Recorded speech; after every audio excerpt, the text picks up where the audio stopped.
पोहरादेवी हे जे ठिकाण आहे अतिशय पवित्र असं ठिकाण आहे. बंजारा लबाना समाजाचं ते खरं म्हणजे काशी म्हणून त्याला संबोधली जाते.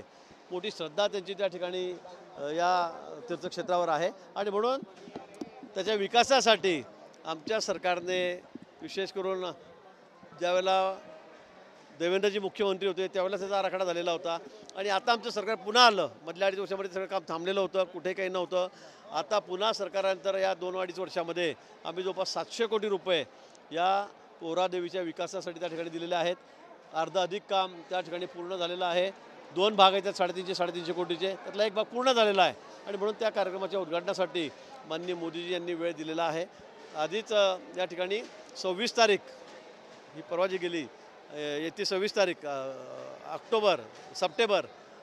सप्टेंबरमध्ये त्यासाठी दिलेली होती, पण काही कारणास्तव ती रद्द झालेली आहे. आता पुढे येत्या 6 तारखेला त्या ठिकाणी माननीय मोदीजी 5 किंवा 6 तारीख होईल त्यातली, त्या तारखेला माननीय मोदीजी त्या ठिकाणी येत आहेत. पहिल्यांदा बंजारा समाजाच्या एवढ्या तीर्थक्षेत्रासाठी सरकारने मला वाटतं पहिल्यांदा एवढा मोठा निधी त्या ठिकाणी खर्च केलेला आहे.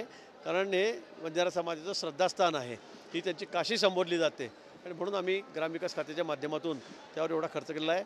पर्यटन खात्याच्या माध्यमातूनही त्यावर आम्ही मोठा खर्च केलेला आहे. काल आपल्या मतदारसंघामध्ये दिलीप घोषचा राष्ट्रवादी प्रवेश झाला आहे. या ठिकाणी सभा सुद्धा पार पडली आणि सर्वांनी तुमच्या पराभवाचा या ठिकाणी निर्धार केलेला आहे. नाही, विरोधकांचं ते कामच आहे, ते काय आज करत नाही आहेत, 30 वर्षापासून करतायत. सोनियाजी पण येऊन गेले आहेत, पवार साहेब पण गेले, सगळेच येऊन गेले तिथे वेळोवेळी. तरी काही या मतदारसंघामध्ये फरक पडत नाही. या ठिकाणी मोठं संघटनात्मक काम भारतीय जनता पक्षाचं या ठिकाणी या तालुक्यामध्ये आहे. इथे जर आपण विकास बघितला तालुक्याचा तर कोणाला किती गप्पा मारू द्या, हे लोक मतदानातून त्या ठिकाणी दाखवतील. सिंचनाच्या काय सोयी केलेल्या आहेत, रस्ते कसे केले आहेत, पूल कसे केलेले आहेत, गावागावांमध्ये कशा सुविधा उपलब्ध करून दिलेल्या आहेत, किती निधी या ठिकाणी आणलेला आहे. पण म्हणून मला असं वाटतं की यांना तेवढ्यापुरतं महिनाभर त्यांना बिचाऱ्यांना पुन्हा 30 वर्षापासून जसे ते इलेक्शन आले की बस आता पाडायचंच, पण पडत नाही. प्रत्येक वेळेला माझी मतं 10-10 हजार 8-8 हजार मतांनी आम्ही माझं मताधिक्य वाढतं आहे. याही वेळेला मोठं मताधिक्य म्हणजे मी आता आकडा सांगणार नाही, पण 6ही वेळेला नसेल त्यापेक्षाही खूप जास्त मताधिक्य मला म्हणजे जोही भाजपचा कॅन्डिडेट असेल त्याला या ठिकाणी मिळेल.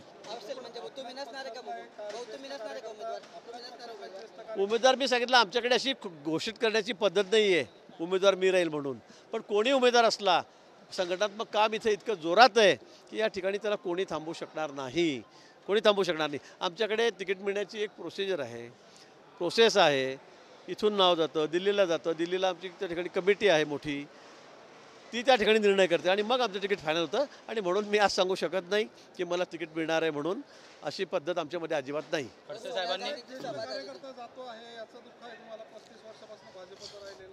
नाही, मला वाटतं खरं अशा वेदना होतात आणि वेदना अशासाठी होतात की ज्या कार्यकर्त्यांनी सगळ्यात जास्त पदं भोगलीत 30 वर्षापासून ते माझ्यासोबत त्या ठिकाणी आहेत, 30 वर्षापासून माझ्यासोबत त्या ठिकाणी आहेत. पण त्यांना सगळ्यात मोठं पद म्हणजे जिल्हा परिषद अध्यक्ष, लाल दिव्याची गाडी, आधी मी मंत्री झालो नाही, माझ्या आधी त्यांना लाल दिव्याच्या गाडीमध्ये त्या ठिकाणी बसवलं. त्या ठिकाणी पंचायत समिती सभापती त्या ठिकाणी ते होते. इथे मार्केट कमिटी आहेत त्याचे चेअरमन त्या ठिकाणी ते होते. आमच्या वहिनी होत्या, त्यांच्या मिसेसही होत्या या ठिकाणी. आणि म्हणून मला वाटतं 30 वर्ष सतत ते या ठिकाणी उभे राहत निवडून आलेले आहेत. त्यांना वेळोवेळी आम्ही सगळ्यात जास्त पदं त्यांना ज्या ठिकाणी दिलेली आहेत, तरी पण त्यांना असं वाटलं की आता मला आमदार व्हायचं आहे. आता त्यांनी पक्षाकडे खरं म्हणजे विनंती करायला पाहिजे होती तिकीट द्या म्हणून. तिकीट नक्की व्हायचे, आताच ते निघून गेले. सभा झाली त्यावेळेस तुम्ही माझ्याकडे पाय धरायला आले होते, रडत होते अक्षरशः. त्याच्यानंतर शत्रुघ्न सिन्हांची सभा झाली आणि ते निवडून आले. गिरीश महाजन माझ्यामुळे आमदार झाले असं खडसे साहेब म्हणजे मला असं वाटतं की ते हरिभाऊ जवळ आहेत ना, त्यांची बॅग घेऊन चालत होते काँग्रेसमध्ये असताना. मी त्यांना बघितलेलं आहे, मी त्यावेळेला कॉलेजला असेल. त्यांची जे काँग्रेसच्या त्या ठिकाणी आमदारांची बॅग घेऊन फिरत होते. त्यानंतर त्यांना 90ला पक्षामध्ये घेतलं, नंतर त्यांना तिकीट दिलं. मला त्यावेळेला शिवसेनेला तिकीट सुटल्यामुळे त्यावेळेला मला तिकीट मिळालं नाही आणि म्हणून निश्चित आहे की त्यांना त्यावेळेला आमदारकी मिळाली. आणि त्यानंतर 15 वर्ष 20 वर्ष लाल दिव्याच्या गाडीतच फिरले, लाल दिव्याच्या गाडीमध्ये त्या ठिकाणी फिरले. ते काय मला सांगतील, मी बॉर्न बेस माझा RSS आहे, त्यांच्यासारखा मी काँग्रेसमध्ये नव्हतो. नंतर ते भाजपमध्ये आले, नंतर त्यांना तिकीट मिळालं. पण आता काहीतरी बडबड करायची, मी याला हे केलं. मग तुमची बोंबडी तुम्ही कसे काय पडता मतदारसंघात? तुमच्या मतदारसंघात तुमची कोथळीची ग्रामपंचायत तरी तुमची आहे का? मुक्ताईनगरची नगरपालिका तुमच्याकडे आहे का? काय तुमच्या मतदारसंघामध्ये काही नाही आहे. पण उगाच गप्पा मारायच्या बाष्पळ एकदा 1400 मतं निवडून यायचं, एकदा 6000 यायचं, एकदा 7000 यायचं. माझं मताधिक्य पहा आणि तुमचं मताधिक्य पहा. जामनेर तालुका माझ्यामध्ये सुजलाम झाला असं म्हटलं लोकांनी. 20 वर्षापासून गिरीश महाजनांनी कुठलाच विकास केला नाही. मला वाटतं इतकं हास्यास्पद विधान स्वतःच्या मतदारसंघामध्ये तर काही बोंब पडली नाही. बोदवडला जाऊन पाहता महिनाभर पिण्याचं पाणी मिळत नाही. मुक्ताईनगरची अवस्था काय आहे, लोक शिव्या घालतायत त्या ठिकाणी. मग तुम्ही एवढा तुमचा मतदारसंघ सोडून माझ्याकडे कशाला विकास करायला आले? तुमच्या मतदारसंघामध्ये काही दाखवलं असतं ना लोकांना, मग अशी नामुष्की तुमच्यावर पडायची आली नसती त्या ठिकाणी. बँक असेल, दूध संघ असेल, सगळ्या ठिकाणी मी त्यांना नामोर केलं. दूध संघामध्ये तर आमचे मंगेश चव्हाण 40 गावून इकडे आलेत. मंदा आमच्या ताई, त्यांना त्या ठिकाणी पाडलं त्यांनी. त्यांच्या मतदारसंघात जाऊन 200 किलोमीटरवर लांब येऊन मग त्यांचा विकास का नाही केला त्यांनी त्यांच्या मतदारसंघाचा? त्यांना लोक का मतदान करत नाही हे त्यांना विचारलं पाहिजे. मला असं वाटतं.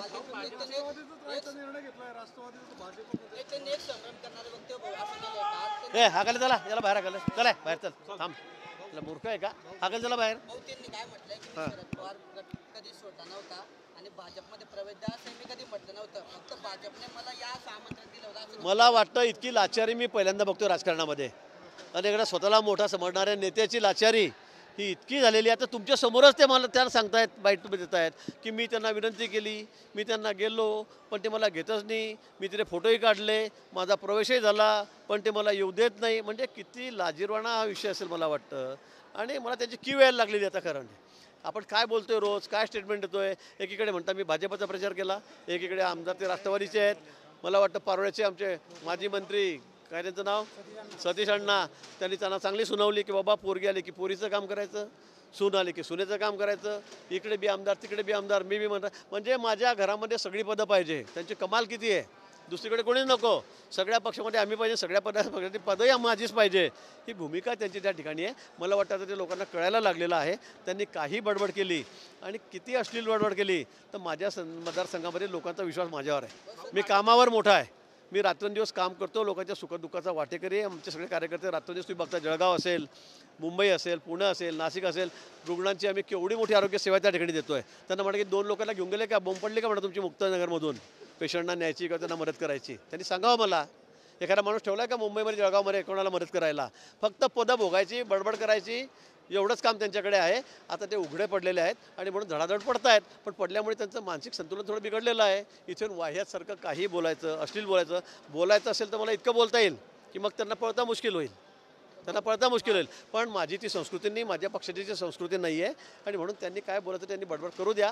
एक वेळेस येईल त्यावेळेला मी त्यांना त्याचा हिशोब सगळा चुकता करेन. सत्यपाल मलिक आणि उद्धव ठाकरेंची आज भेट झाली आहे. सत्यपाल मलिक असं म्हटलेलं आहे की उद्धव ठाकरेंच्या विजय रॅलीसाठी मी येणार आहे. भाजपला पाठवतो. कोण आहे ते ग्रस्त? राज्यपाल मग काय राज्यपाल काय, तर राज्यपाल म्हणजे काय, आता काय त्यांना काय सगळे अधिकार दिले का महाराष्ट्राच्या जनतेने?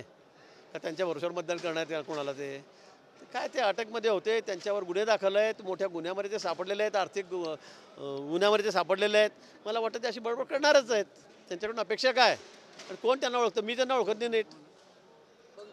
लोक काय ओळखतील त्यांना? त्यांच्या म्हणण्यावर होणार आहे का?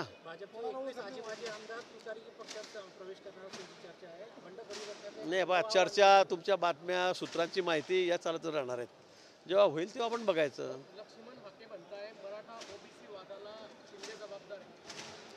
तर मी त्या संदर्भामध्ये काही बोलणार नाही. कोणी काही जबाबदार नाही. शासनाची भूमिका आमची हीच आहे की ओबीसींनाही न्याय मिळावा आणि मराठा समाजाला न्याय मिळावा.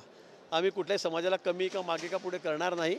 शासन अगदी बॅलन्स वागणार आहे आणि तसा निर्णय जोही होईल तो अतिशय बॅलन्स राहणार आहे. म्हणून कोणी कोणाच्या विरोधात आहे असं अजिबात समजण्याची गरज नाही. मोदी आणि सरन्यायाधीशांची भेट झाली होती. त्याच्यानंतर आता एकनाथ यांनी सरन्यायाधीश एका भूमिपूजन कार्यक्रमाच्या आपल्या संघी PK मग असतात ना. मग काय न्यायाधीशांनी काय कुठे कार्यक्रमाला जाऊन नाही पुढाऱ्यांबरोबर, PM बरोबर, CM बरोबर? असं थोडंच आहे.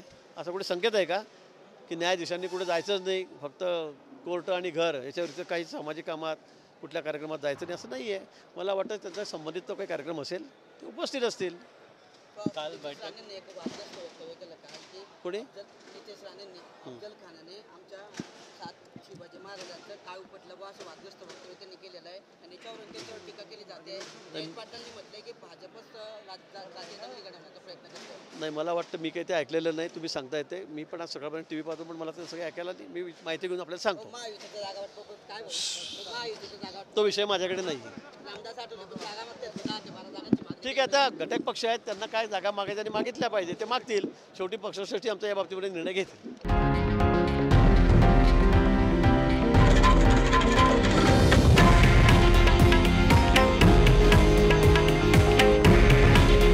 हे आहे देशातील नंबर 1 न्यूज नेटवर्क आणि आपण पाहत आहात TV9 मराठी. काळजी तुमची, हित महाराष्ट्राचं.